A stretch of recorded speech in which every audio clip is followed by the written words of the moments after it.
Let's get going. Welcome to our final 2023 installment of the Customer Success Leadership Roundtable. I'm Andrew Marks, co-founder and architect behind the Success Coaching Training Program, and thrilled as usual to be leading this discussion on the various forms of customer success.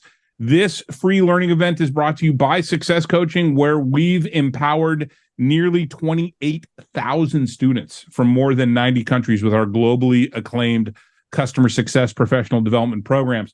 Whether it's self-paced online learning or dynamic virtual boot camps, we've got a program that suits your team's unique needs.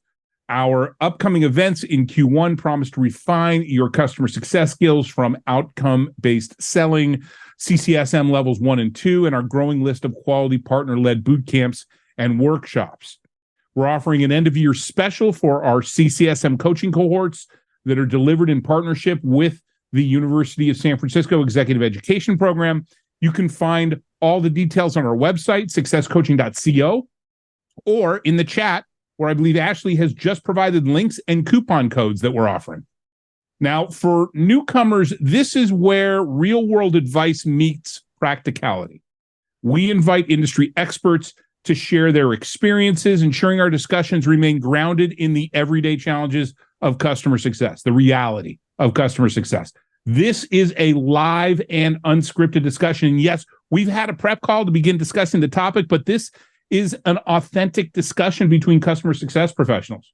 It's one of the reasons why Maranda loves to join this session, right? You love the fact that it's just, hey, let's have a discussion. Yep.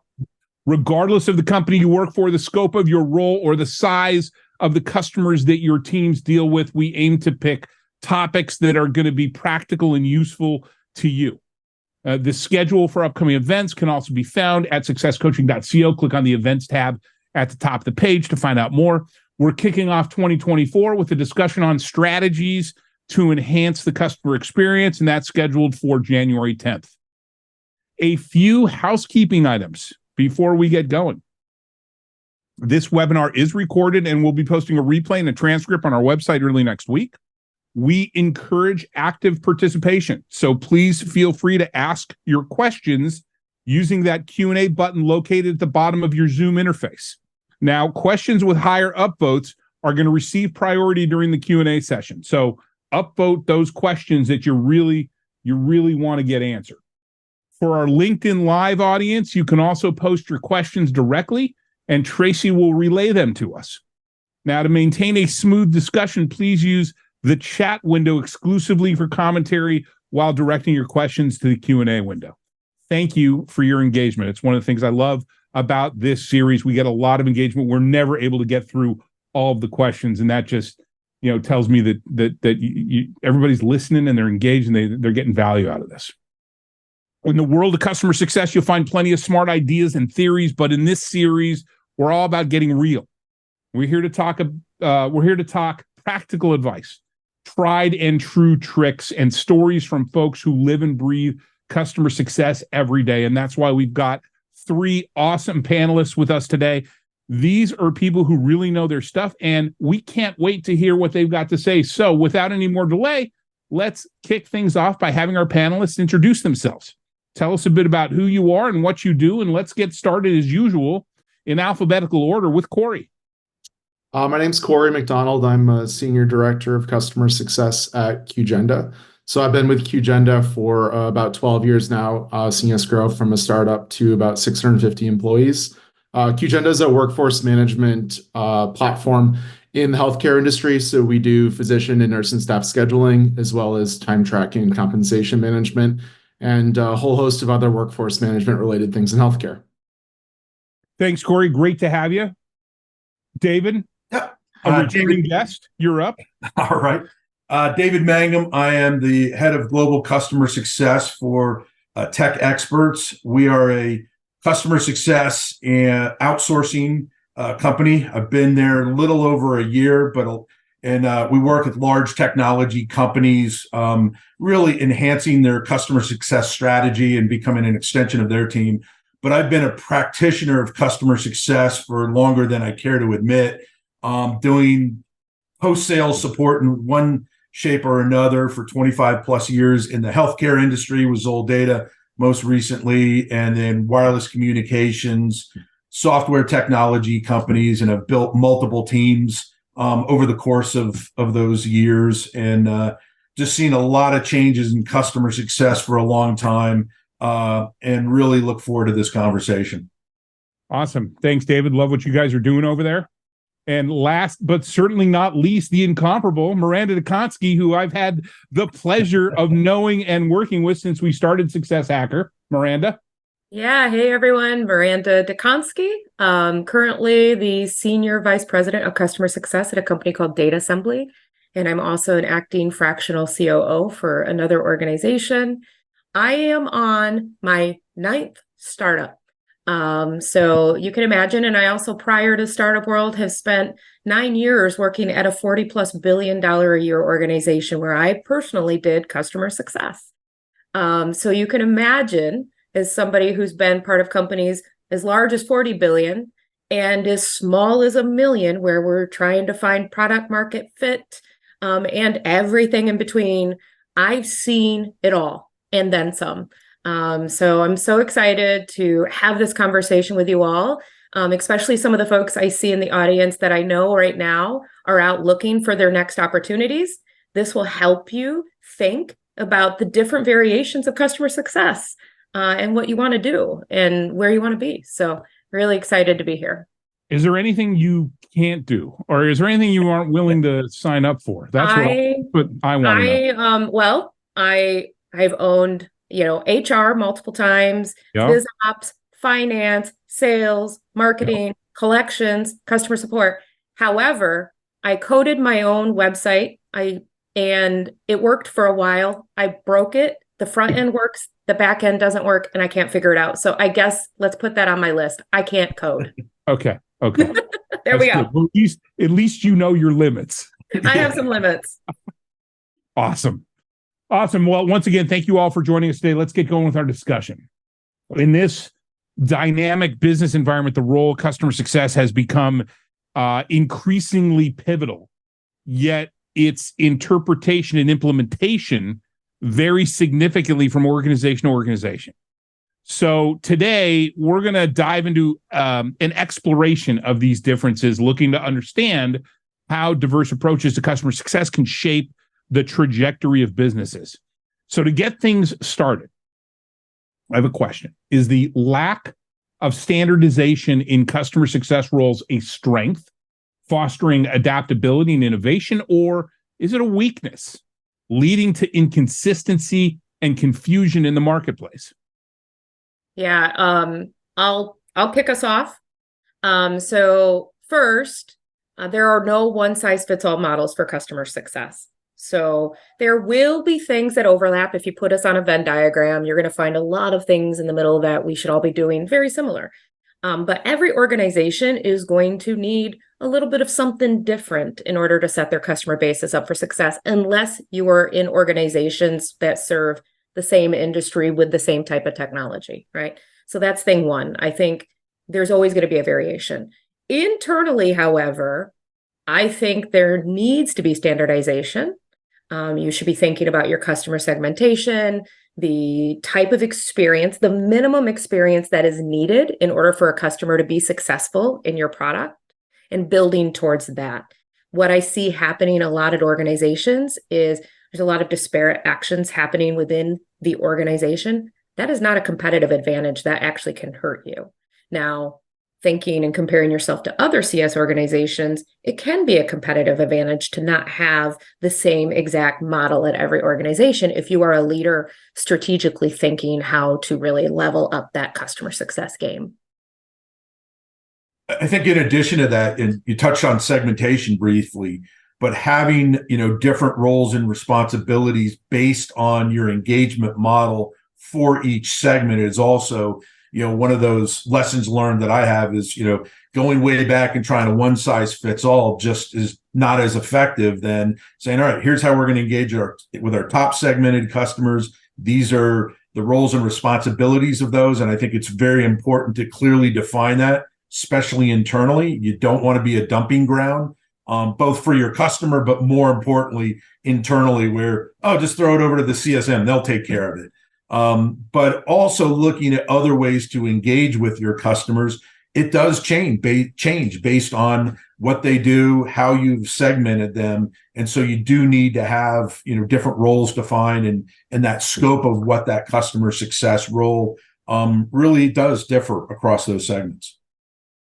I think segmentation is really, a great point here. One of the things that I know we've learned a lot over the past couple of years is there are multiple ways that you can segment customers for different types of activities. So what we're building out right now is segmentation based on growth, and then having growth activities aligned to that versus segmentation based on retention, where we have retention activities aligned to that. So how you operationalize it all, to me, is really how you make an impact to your customers.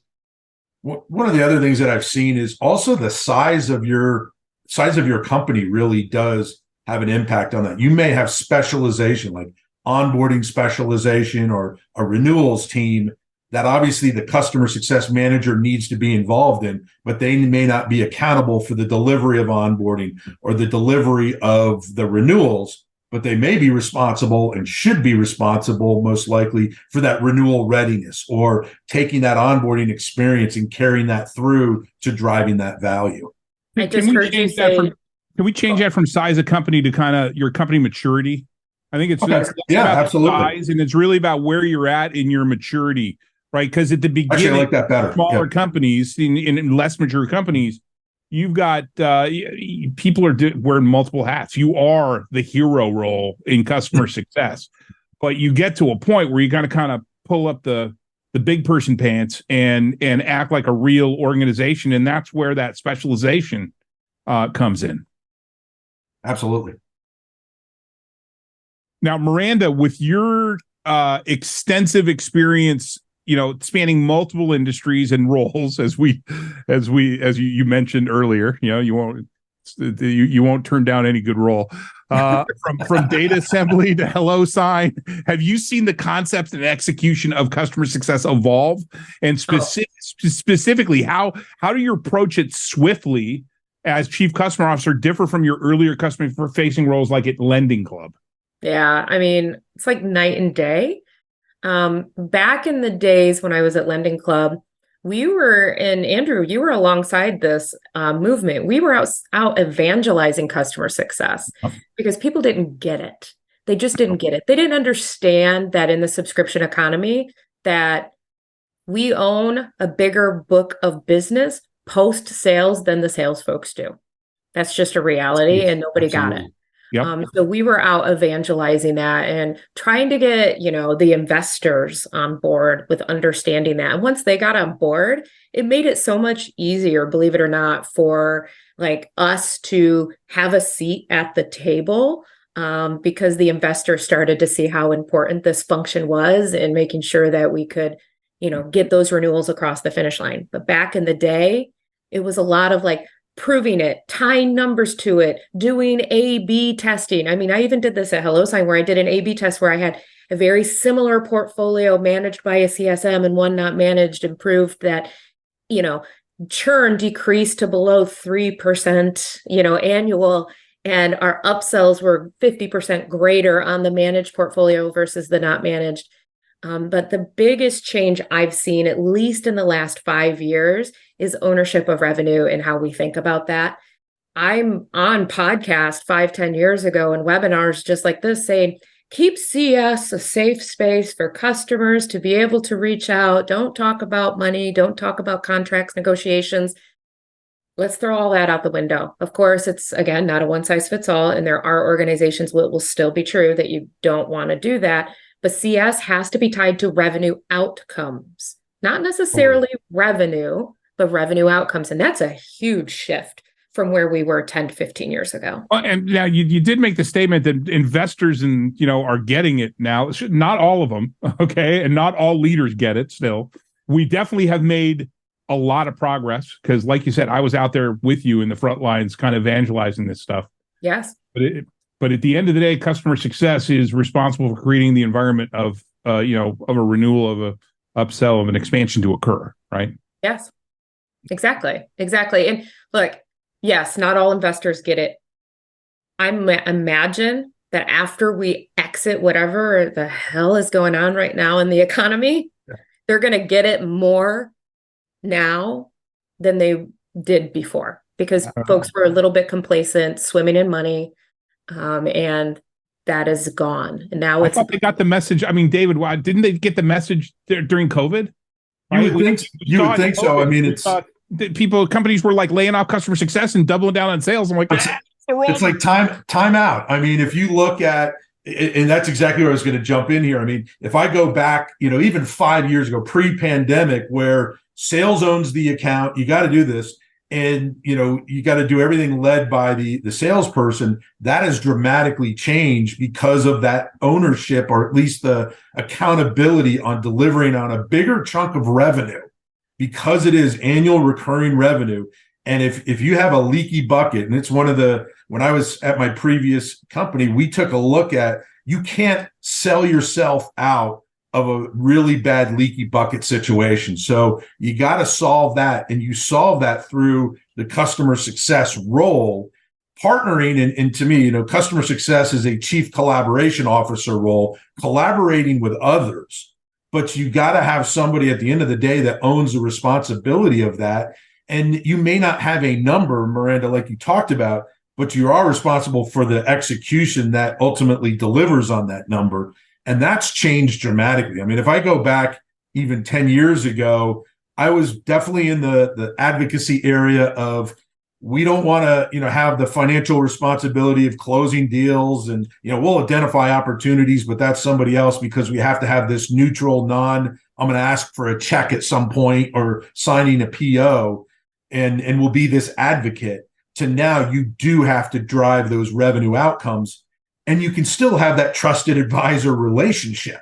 Yeah. And I think that's where things have changed a lot. Absolutely. And it's just another day in business. If we're doing this right, and to be clear, I specialize in B2B enterprise. I want to be clear with same that. here. Mm-hmm. So just for folks listening to what I'm saying, take it under the lens of, think about contracts that are hundreds of thousands of dollars, right? If not millions of dollars a year. I don't want somebody to swoop in that I don't have a relationship with and say, here, sign this piece of paper so we can do business again for another year, right? If we are doing customer success correctly and we are viewed as valued partners, the renewal is just another day in the life of. It's just a non-event. It's a non-event. Exactly. Get to the non-event. Exactly. We get to the non-event. Yeah. Hey, Corey. So, I mean, you've now in your situation, you've progressed through multiple roles at QGenda, right? You've been there. I'm sorry. How long have you been there? I hit 12 years last month. 12 years. So you went from software consultant to senior director of customer success. So how has your perspective on customer success evolved, working within the same company? I can see dramatic differences, between companies, like what Maranda experienced. But what are some of the key changes or adaptations in your approach as you moved up that ladder, particularly in that transition from a manager to a senior director? Well, I think there's two different areas, and I think it's mostly the company maturing and me maturing in my leadership skill set. From the company side, I think customer success needs to align really closely with the strategy of the overall company, because the way that my CEO told it to us when we started is we're kind of mini CEOs of our own business. Mm-hmm. So as we've changed our growth strategy and retention strategy over time, as our ideal customers have changed over time, I think we've had to take a different look in how we need to interact with our customers, and how we can create value for them. In addition, I think the industry's obviously changed a lot over the last 12 years. When I started with QGenda, I'd never heard of the term customer success. And as we started to learn more and more about it, we realized that it's not just feature functionality that makes customers renew. We need to create outcomes. And learning that over time and figuring out how you actually get that accomplished, and then how you get sales to talk the same language, so that when we're actually executing on it, the people that are involved in the sales process have already heard these terms, they've already set their goals, and now we're just executing on those goals and ensuring that that we do meet their goals is a lot easier.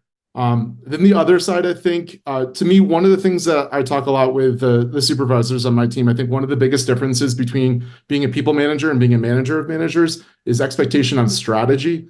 Whereas, you're a people manager, I think, you might be pulled into a strategy conversation, but as a manager of managers, I think it's more so you have an expectation on proactively driving strategy.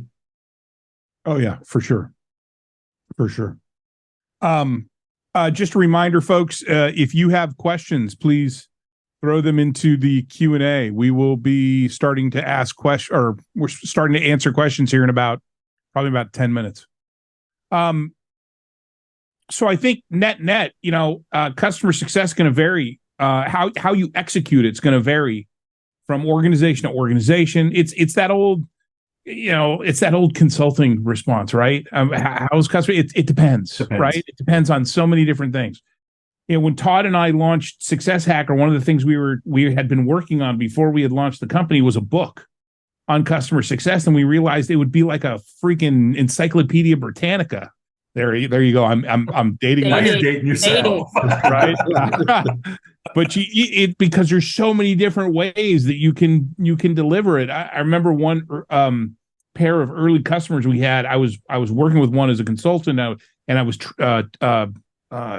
coaching a group, and they were bitter rivals. They were like direct competitors. They were always jockeying back and forth for 1 and 2, and they were within a space that was highly regulated. So there was only so much difference between the products.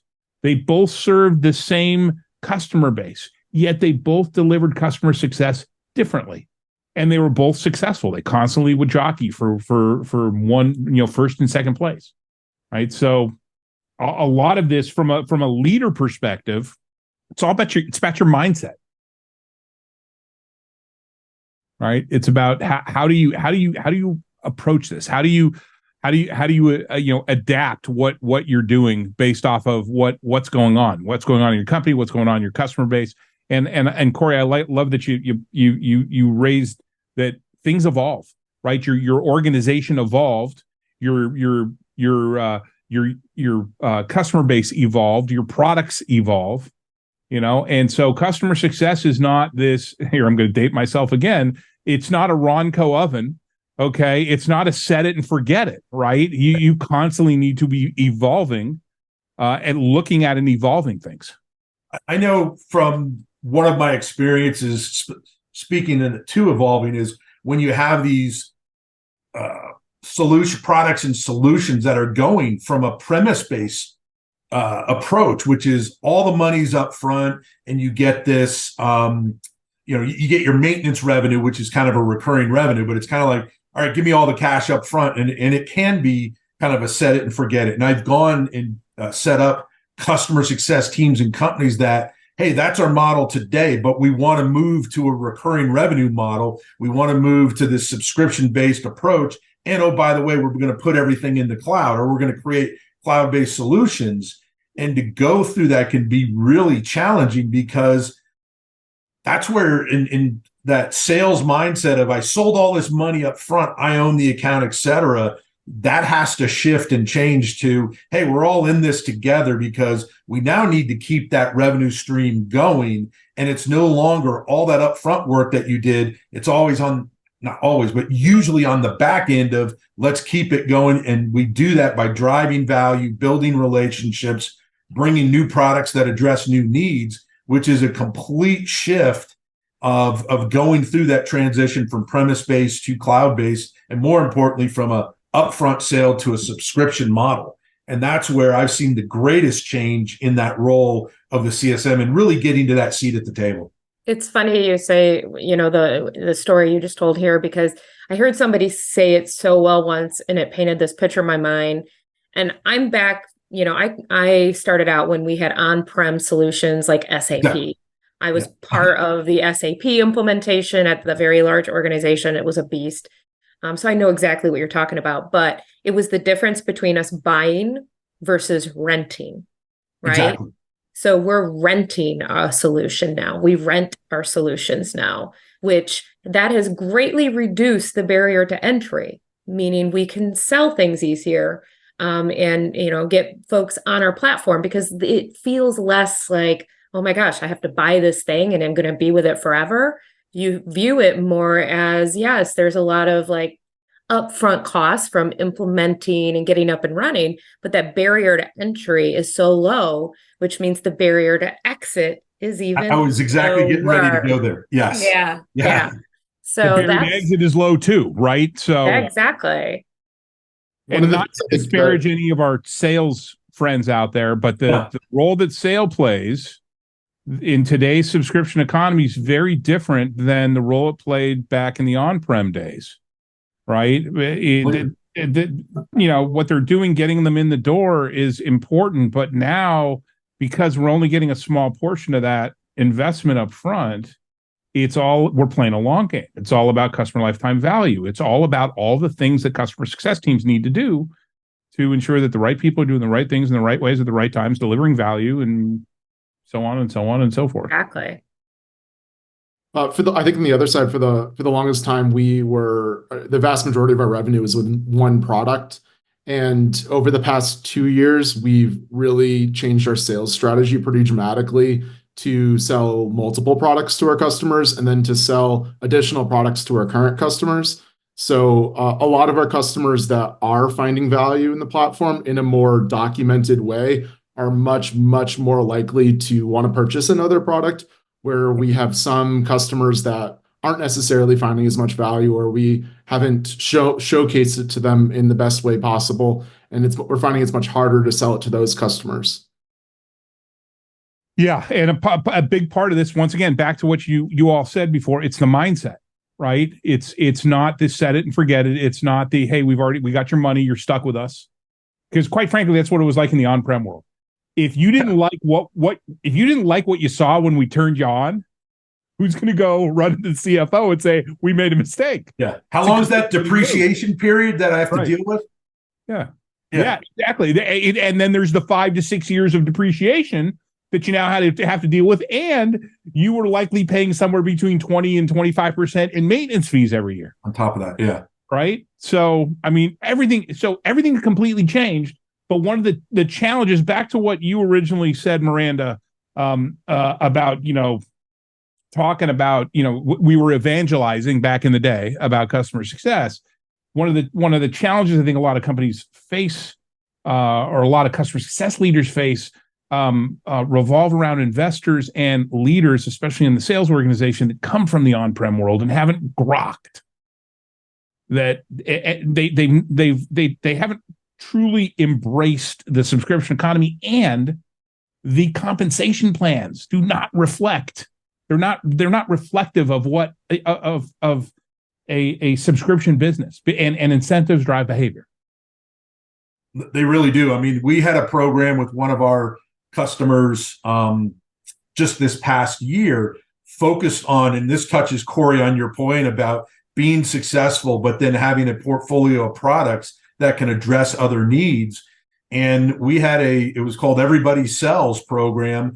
And if the CSM identified opportunities through their business reviews, their, understanding the customer's business, which is such a critical element of a customer success manager's role, where they can identify new opportunities, and they would take those customer success qualified leads, provide them to the sales organization. So they weren't responsible for actually closing those deals, but they also got compensated. And for some of these people, it was a massive part of their overall total compensation. Were these, in essence, think of them, sales benefits, and that made a huge difference. I mean, almost to the point where you had to say there are other things you do besides just identifying expansion opportunities. That's the danger, right? So there's that unintended consequences. Yeah.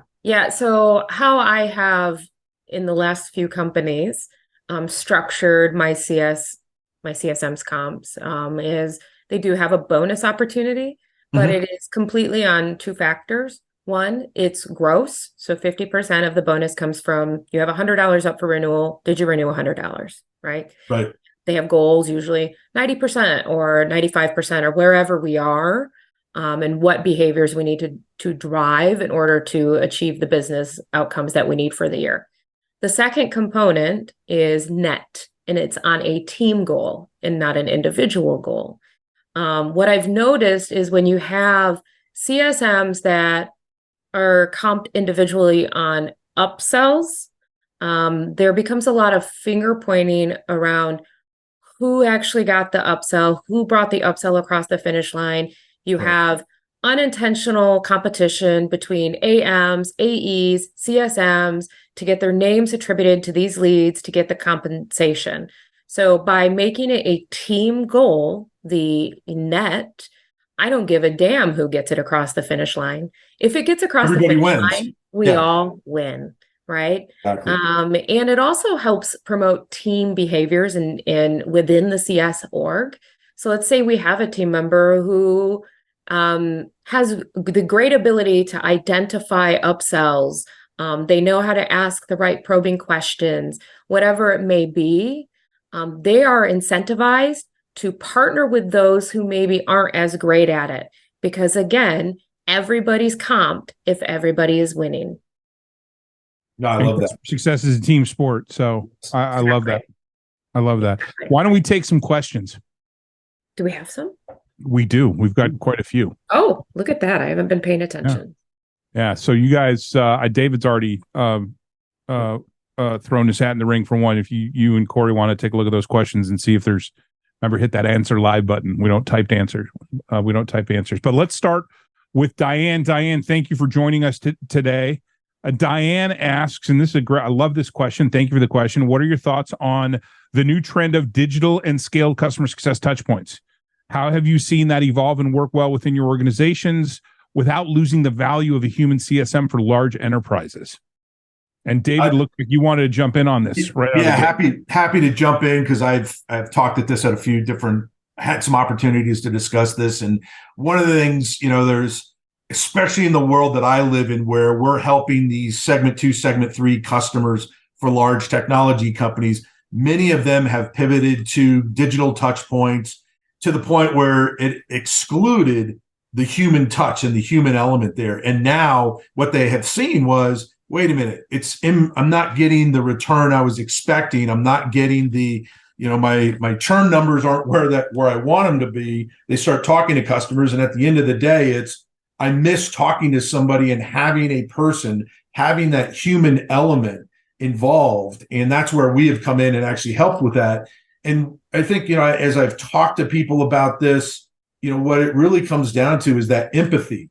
People bring empathy to the situation, an understanding of asking the questions of what really the need is, what the challenge is, that you can't necessarily replicate in a digital way. There is absolutely a role for digital touch points. There's a great role, leveraging AI to make the job of the customer success manager, I don't want to say easier, but more efficient and more effective by being able to take some of the research and all that and how they gather data that they then can bring to their customers that's relevant to that customers. That's really powerful. And I love some of the things that's going on there. But when you just say, I'm just going to do a digital touch campaign or digital touch strategy and eliminate the human side of that, people at the end of the day aren't happy about that because they want to buy and talk to people. Well, here's ChatGPT isn't going to take my job.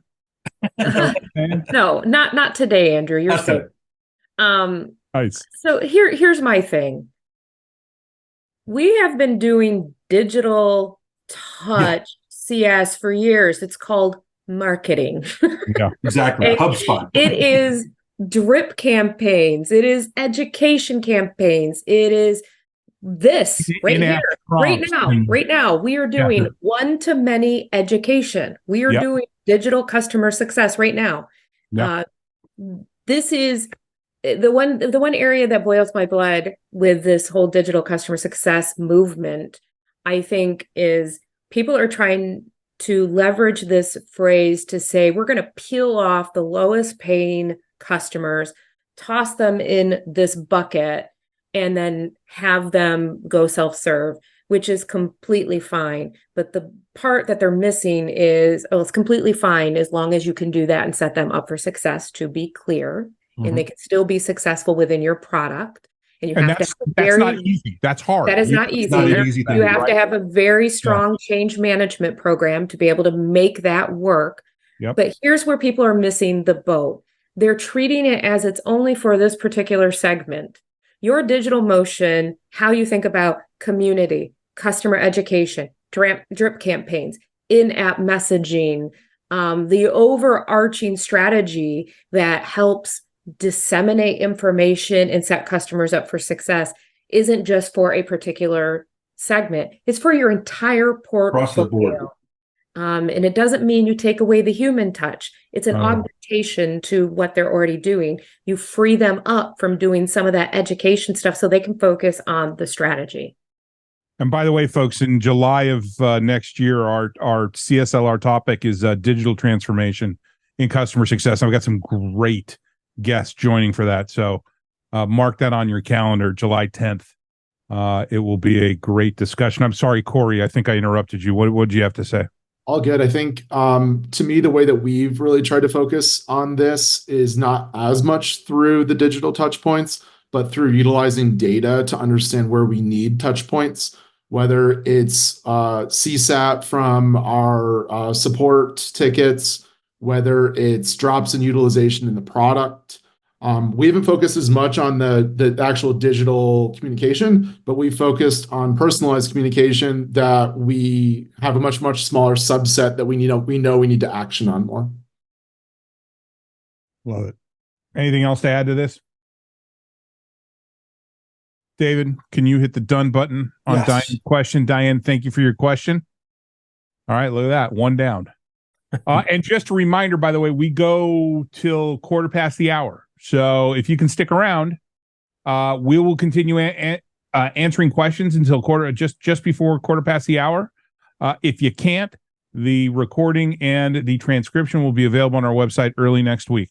Our next question comes from Andy. Andy, great name, Andy.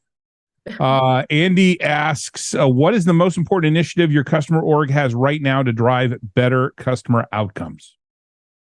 So right now I'm in the midst of building out a new CS motion. I've been at data assembly. I'm going on my fifth month. It all kind of blurs together. I'm really focused on what I call my value cycle. And what it is, and I've talked about this on LinkedIn quite a bit, is one, partnering with the customer to surface problem statements, and creating then a plan on how you're going to leverage your tools and technologies with them to solve those problem statements, delivering on that plan, right? And it's a lot of what they need to do, helping them through change management, helping them make changes within, how they do business or how they use your tool. And then once you deliver, you report on it. I know there's a lot of controversy around business reviews, but I find them to be very powerful when you use it as part of this motion. And then during the business review, collecting new goals, identifying new problem statements, and doing it all over again. This is incredibly powerful when you're trying to make sure your customers are achieving those strong outcomes continuously. And you create like a flywheel, and it just powers itself. The minute they start looking like rock stars internally, they're achieving outcomes, they're making a big impact in their organization or with their customers. Like they want more of that.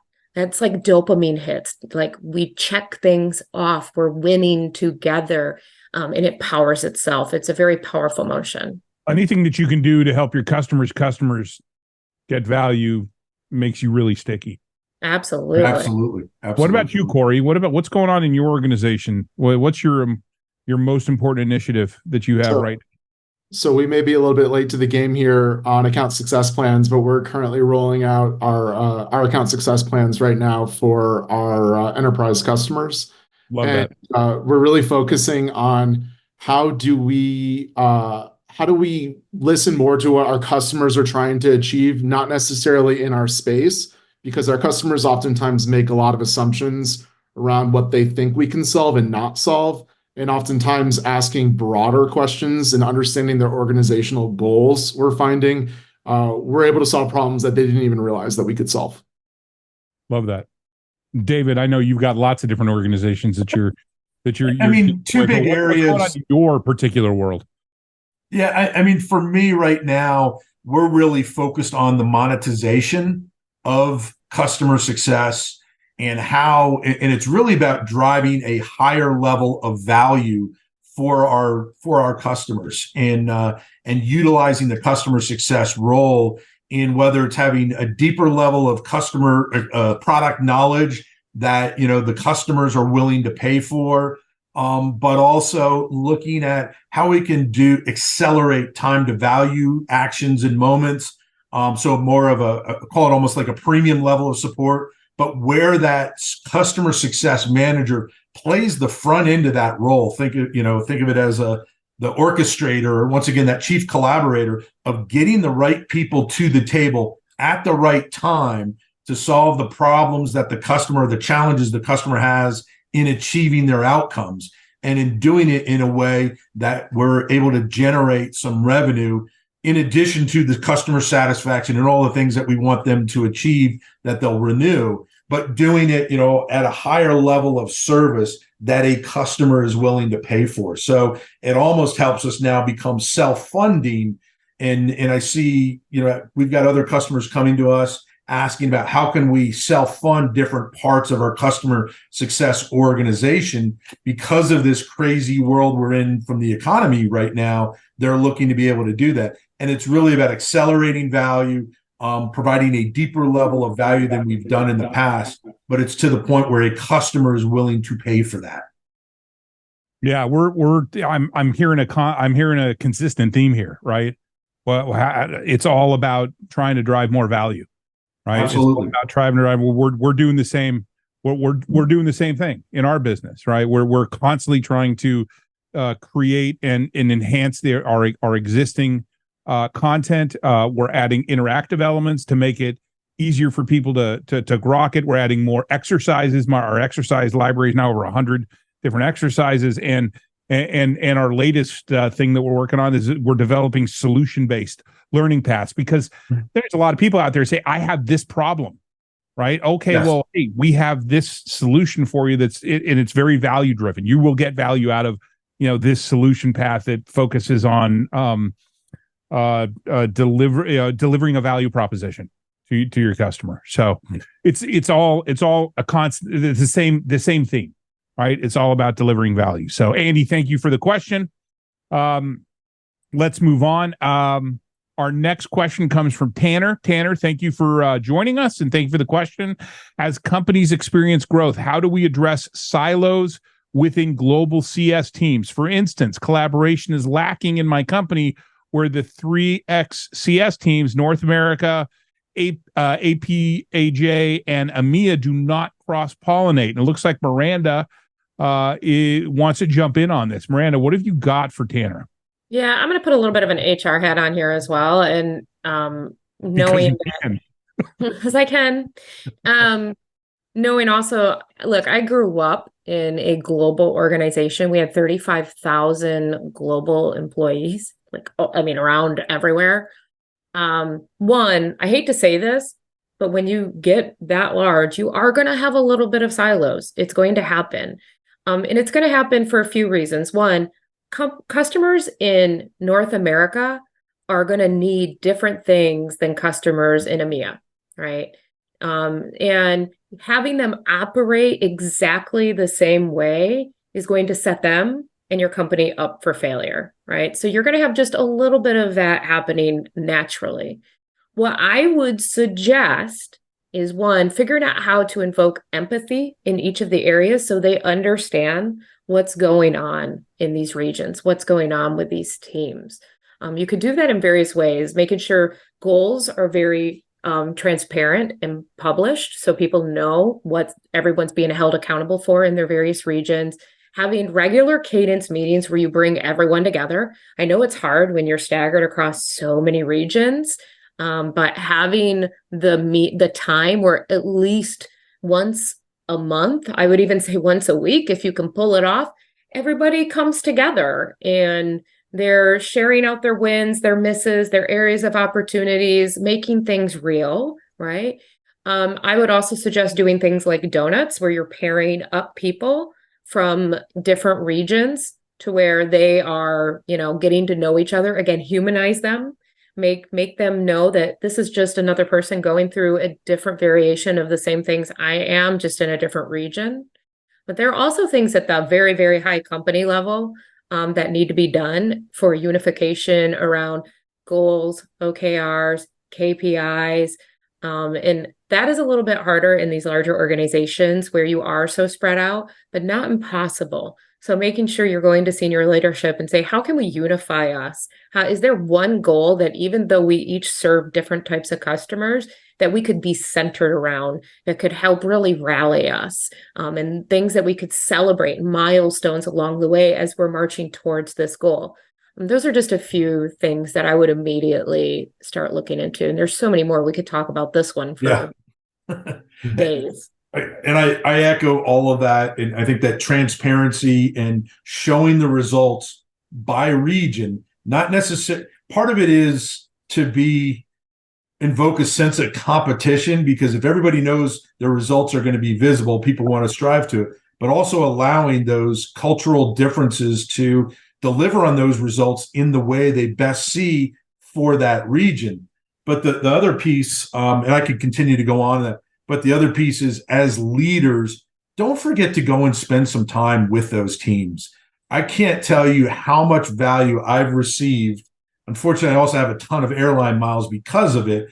But going to Rwanda, I've got teams in Rwanda, Vietnam, China, Bulgaria, and Costa Rica in my current role. I've had them just as dispersed in other companies. And the time that you spend, whether it's a week or whatever, and have one-on-one meetings, not just with the management there, but with the individuals. And I remember earlier this year, I was in Costa Rica, and I always have my little black book taking notes. And one of the individual people just stopped me and said, I really appreciate the fact that you're spending 15, 20 minutes with me, but you're also writing things down and listening to me. That makes so much difference in bringing those teams together and bringing some ideas and then sharing, hey, I got this great idea from Manny in Costa Rica. We want to do this all over. We're going to do it in Rwanda. We're going to do it in Vietnam. And that brings that sense of team together. And ultimately, you celebrate those successes as a team. But don't discount face time in those individual regions, and take the time to go and sit down with the people in the different offices and areas to listen to them and hear what they have to say. One of the things that I've tried to have our team focus on more, especially when people bring questions to me or bring questions to their leadership, is to utilize Slack across teams. So we are all really North America, but we have our enterprise and mid-market teams. And I encourage people to bring questions to our cross-team Slack channel so that they can hear different perspectives from different teams. So it's just a kind of a technology solution to try to promote collaboration. Love that. Love that. Speaking of Costa Rica, I think we talked about this before, David, before this point, but when I was down there in April with my daughter, yes. I did not realize how many tech companies. As a matter of fact, somebody I met when we were up in the mountains of Costa Rica actually knew your organization. Right. He knew somebody who worked for tech experts. Exactly. Yeah, that was wild. I did not. I mean, there was you guys, Amazon, Microsoft, Open Text. Yeah. It's become quite a hub. Yeah, it was. Yeah, that was wild. Awesome. Thank you, Tanner. Thank you for your question. Miranda, if you could hit the done button on Tanner's questions, we can move him over to the answer ab. Once again, we're going to keep going here for about 20 more minutes. So if you can stick around. The anonymous attendee has shown up. I'll always have at least one anonymous attendee showing up. If your CSM is focusing too much on contracts and always upselling to reach a goal, Are they addressing the main customer needs and focused on helping the customer with what they currently have? At what point does a CSM become an account manager? Looks like Corey, you want to jump in on this. I've got a lot to say on this as well, but go for it, Corey. A focus I've tried to have our CSMs have is it doesn't matter whether or not it is an additional product that they need to buy. Being able to solve a problem is being able to solve a problem. So we look at that, whether it's functionality that they already have or something that they need to purchase. Both are equally good. You're creating more value to them. So we look at those identically at QGenda. It's funny because Nick is cracking me up in the chat. I just want to call that out. He's referring to the anonymous post. I think I agree with you, Corey, and I hope I didn't interrupt your train of thought. But isn't NRR? I mean, so this makes it sound like, your CSM has the majority of their goal is upselling, right? It's you got to retain as well. Both. Retention, right? Yes, yeah, exactly, and that's why my bonus plan tends to work well, because you have your 50% is on your individual retention, and 50% is on growth. Now, look, let's be real. Will you have people who really lean in to the upsell side? Sure, that is going to happen. And you should really watch to make sure that they're not doing that at the detriment of your customer base and also your brand, right? However, I tend to hire folks who are very entrepreneurial and look at their portfolio as it's their business. It's their business. Their book of business. Yeah, you're looking at it not just as in, how can I help them get the most value out of their current investment?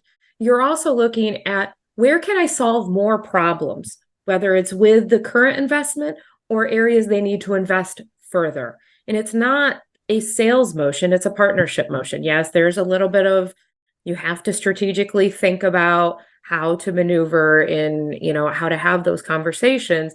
But if you do it in the vein of partnership, and if it's genuine, it doesn't feel like you're selling. You're trying to help them. You're solving their problems. Exactly. Yeah. Exactly. I also think we have to get over this idea in CS and that we're asking people to take money out of their personal bank accounts, because we're not, I think it's like we have this cultural thing where it just feels weird to talk about anything money related, because it's like, it feels personal. It doesn't have to be. You're doing business. This is part of business. That's all on you, right? Yeah. That's all on you. You're creating that, right?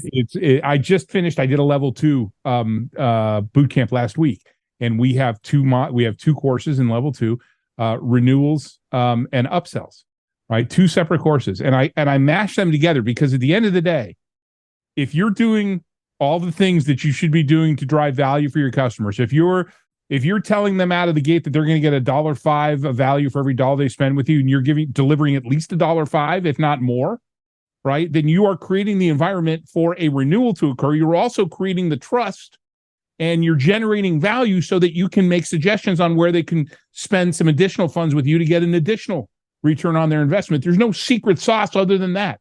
Do what you say you're going to do and follow through with what you say you're going to do, and help them get value. It's really that simple. And I think the thing to remember is customers have a budget. They have dollars allocated to spend. You want to get them to spend it with you. It's not like they have to go, well, I shouldn't say this. Sometimes they have to go and find money if it's, yes, this meets a need and I didn't budget for it. But usually there is a budget there that they can tap into. They're either going to spend it with you or they're going to spend it with somebody else. And if you're doing all the right things, you're solving their problems, you're understanding their business, and you're bringing solutions to them, they're like, I'm going to spend my money with you, not with ABC company. Exactly. Awesome. Corey, can you hit done on that question? Thank you, anonymous attendee, if that's your real name. Just call him AA. So, of course, my gardeners show up at the worst possible times. Chuck asks a question that I get asked probably on a monthly basis, if not more. for a B2B subscription business, what's your opinion on if CS should own the renewal number and execution of the renewal versus that number execution staying with the sales or renewals team? And by the way, in February of this year, it's not on the website yet. We do have a topic, February 7th, take a number, the importance of CS leadership owning a number. So you already know where I land on this personally. But what have y'all got to say on this one? Our CS team fully owns our renewals. Sales is really not involved in any way for the renewals of our customers. I think part of what I like about that is it allows sales to focus on net new customers and on growth of our customers, and it allows us to be the single person that's trying to execute on retention strategy. So it kind of separates that, back to the last question, separates that need for expansion because we're really focused on the renewal. I'm going to also use the consultant line of it depends. Where you see renewals that are very complex or solutions that are very complex and the contracting and all that, what I've used in the past that's been effective is you have the CSM responsible for what I call renewal readiness. And we kind of touched on this, trying to make sure that the renewal is actually a non-event, but the execution of the contract is handled by a renewals team that's really a contract team. So it's, at the end of the day, it's a joint effort to get it done per se. But the hard, I'm going to call it the hard work because it is. It's the convincing of somebody that they've received the value they expected, that they are getting the return on investment that they had planned for. That falls to the CSM. The execution of the contract, that is almost call it an accounting function that somebody goes through to get it done. And I don't necessarily want my CSM knee deep in all that legalese and some of the financial aspects of it, but I wanted to make sure that everything else has been done. So there's no discussion whether or not they're going to renew. It's just you got to work through the terms and conditions and all that to get it done. It's a it's a task. It's a task that needs to be completed. Ish. Okay. I don't agree that the renewals function is just a task. So I've built out the renewals function as a separate function within the CS org a few times. And how I tend to do it is have somebody who understands what needs to be true to secure that renewal and partners with the CSM to make sure that's true. So when the time comes and they do have to do that negotiation, one, they're not a new face. They're not just writing paper. And they're also helping the CSM see what needs to be true to secure that line item budget and partnering with them to make it happen. I view it as like, if you want somebody who's just writing paper, just responding to RFPs, just, reviewing the terms and conditions and the paper and stuff like that, it's a very different person. But how I tend to think about it as a renewals manager, you own that overlying strategy to ensure that renewal happens. One of the things I think CSM is helping execute. Sorry. Go ahead. Sorry.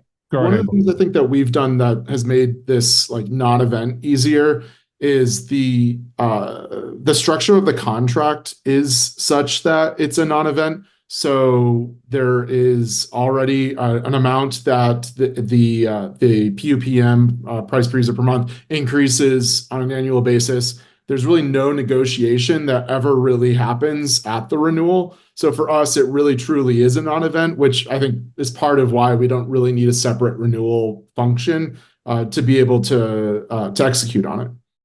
Well, back to David's comment, it depends. Yeah. Right. It all depends. And there are situations where, Maranda, it actually is a task, right? Because if you have a situation where, a customer success has done what they're supposed to do, they've delivered value, they've communicated that value to all of the people in the organization, there is a task that is required. I'm not saying the renewal is a task because customer success has created the environment for the renewal to occur, but there is this task that needs to be complete of, hey, we now need to agree on the contract and sign it, right? And that negotiation piece is where a renewals manager becomes valuable because your customer success team is sitting there trying to reinforce value. And if they get sucked into a contract negotiation, That's not a place that they want to be. And it's not a place they're not necessarily comfortable in. And it's probably not a good place for them to be to begin with. Right. So you want to have somebody who has contract experience, that has to finish that task. Yes. I still think there's a strategy play, but we can debate that. No, I'm going to disagree with you. I'm like, I don't disagree with what you're saying, but I just don't want people to walk away thinking that a renewals manager is just doing tasks. They're doing much, much, much more than that. Oh. If they're worth their weight. Yeah, of course. Totally agree. Again, back to David's, it depends. Yeah. Chuck, thanks for the question. So here's another question from Mohit. How do you persuade leadership to view CS as a revenue center rather than a cost center? And this goes back to back to that question about CS needs to own a number. Yes. It's totally that simple. agree. You need to own the number. You need to own the recurring revenue number. That is your number. That is your responsibility. Yep. Exactly. I agree. You can't convince them that you are a revenue generating team, not a cost center, unless you are a revenue generating team. Unless you own the number. And you got to own the number or you're tied to revenue outcomes. Yeah. It's easier to own the number. Being tied to revenue outcomes is a little harder because then you have to get creative. The easiest way is to say, I own net, I own gross. And there you go. You are no longer a cost center. You're revenue generating, and you generally own the biggest number in the company. Yes. And by owning the number, you also have the benefit of, hey, I need this. You have. Yeah. You Right. can say this amount of revenue is at risk if I don't get cooperation from the product team or whatever. Or if I don't get this piece of technology that we know is going to improve efficiency, or if you know how much easier a sell for additional headcount or new technology or tools or what have you, how much easier it is when you say, yeah, I own 2/3 of the revenue of the company. Exactly. I think part of it too is you need to get in the head of your CEO and you need to understand how they make decisions. And for us, we have extremely low churn, generally less than 2% a year. So we can become complacent, and our executive team sometimes thinks, oh, that's because our product is so great, and it's because our offerings are so great. That includes the CSM and the product. But we had a reorg earlier this year, and for the quarter that we had a reorg, we had substantially less CS leads, and that got to our desk immediately. And they said, well, why is this happening? It's well, we had to go through a reorg, so there's a period of time where we had less leads. So they felt that, and now they see that we're a necessary part of growth of our customers. So understanding, I guess, how your executives make decisions and what their viewpoint is of different metrics can allow you to focus on certain ones or showcase them. Getting in the head of one of my former CEOs was just such a frightening, just a really dangerous place to be. It greased the skids for me to leave that company. It's so funny. And you know what, Corey, you touched upon something there that I want to make sure I double click on. I posted this a while ago. Become close to your CFO. That is like, I was thinking the same thing. I'm like, the CEO, especially if you're working in early to mid-stage startups, they're usually just trying to figure it out, right? Yeah. And most, especially if they're like a first-time CEO, that's usually where I specialize. The CFO, or whoever owns the finances, get close to them. Understand how they think about budget, how they think about customer success, how are they forecasting for renewals and expansion, and like, you should be part of that conversation. They should not be doing that alone. So the CFO BFF relationship is real.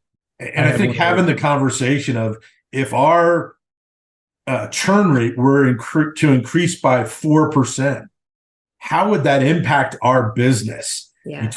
You ask that question of a CFO, you're going to get a very animated answer. And you're saying, all right, here's how we need to prevent that from happening. And that's where you get your role, your seat at the table, if you will. Yeah, I successfully was, I 100% agree with you, Miranda. I was BFFs with either the CFO or somebody that was in a leadership role in finance in most every company that I worked for. And especially in the leadership roles, the higher end leadership roles that I was in, having that relationship with the CFO was just gold. Really is. I mean, the only way that I lasted as long as I did at that unmentioned company that I got in the CEO's head in was because I had such a great partnership with the CFO, and I was able to kind of sit down and say, hey, here's the data and here's the impact. And he's like, oh, that's not right. And, I bring it up in E-staff and the CFO steps up and says, yeah, I'm backing what he's saying. That's huge. Here's an interesting, I personally haven't heard this, and I think Melody dropped, so hopefully she'll watch the replay.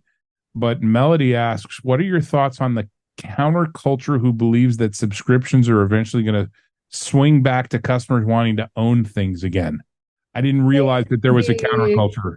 I have not heard this either, and I think that ship has sailed. I agree. I think we've proven that how quick we can innovate with in the cloud software versus on-prem. Yeah. Like, there's no way that would be able to be sustainable for folks at this point in time. They're used to having weekly, bi-weekly releases and getting the latest and greatest, and your software constantly being updated. I remember on-prem days. Anytime there was any kind of change, somebody had to come on site and update my operating system. I don't know, but Roy says he thinks that this thought is coming from the SMB realm. I work with SMBs. I still haven't seen this, but hey, I haven't either. Yeah. It was interesting before COVID, and this is when I was in the healthcare world. We did solutions in the EMS space, and so we had some small agencies and then some very large agencies prior to COVID, because when we asked about moving to the cloud and getting off their on-prem solution, there were people that it's going to happen after I retire, or no way in hell, or I want my data, I want to have that. COVID hit, and that changed everything, because now all of a sudden everybody went home. I got to have access. I don't have people coming into the office and all that. And I think because of the disbursement of the workforce and that ability to access your data anywhere, as well as the fact people are now very comfortable with their data in the cloud. And these were the conversations we used to have. Amazon security, or whoever your favorite provider is, has so many resources to protect your data than Joe Smith, who sits down in the basement of your office, who's reading up and looking at, LinkedIn learning videos on cybersecurity. And I know I'm belittling this a little bit. Poor Joe. Poor Joe Smith. See how many people you pissed off in the chat. But, so I think, even in the SMB space, I think I think the barn door is open and the horses are out in the pasture enjoying their freedom. I agree. I think it's more of a complaint about bad solutions because of a lot of different aspects. Like, are the solutions too generic, or are we not personalizing the solutions enough? But ultimately, I would ask, well, I mean, to your point, like, if you don't own the data, well, can we structure it such that you do own the data? Or like, well, what is your actual problem, and how can we still solve it without an on-prem solution? Because it gets back, what's the outcome you're looking for with your data? Yeah, right. Well, and this is what you give up working in the cloud, right? You do have, like you said earlier in the conversation, Miranda, you got the low barrier to entry, you got the lower investment, you got the lower ongoing maintenance costs, but there's a certain amount that you have to give up, which is you have to give up some personalization, you have to give up some flexibility.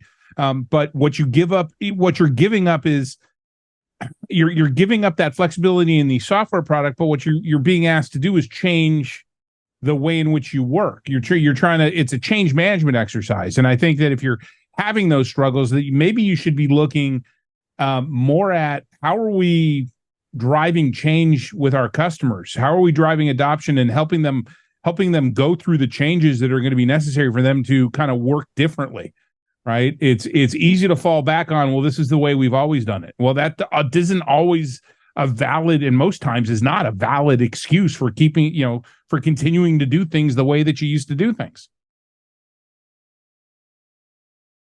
Awesome, Melody. Hopefully you're gonna watch us later on. Fun discussion. I think we got time for one more question here. Aaron asks, when building that CS relationship, I'm going to paraphrase here, when building that CS relationship with a customer in a B2B structure, have you seen that there is a benefit for the CS team to do on-site visits to customers, or in your experience, does this fall on the sales team? And it looks like, David, you wanted to jump in on that. Yeah, I've got two. Our last question, so we got to make it quick. Okay. So I would say absolutely having time, face-to-face time with the customer is great. A lot of times you can learn more about that after the meeting, or more about that customer after the meeting is over and you get through your agenda, but you're still on site there. But partner with sales. I mean, a lot of times the CSM, because of their relationship, can get people into those meetings, some executives that the salespeople can't, and they can hear at a strategic level where their priorities are. So just, if you can get those meetings, by all means, do it. Make sure, if you like, keep sales involved in that, certainly aware of, but invite them. And at the end of the day, spend the time to learn all you can about the customer while you're on site.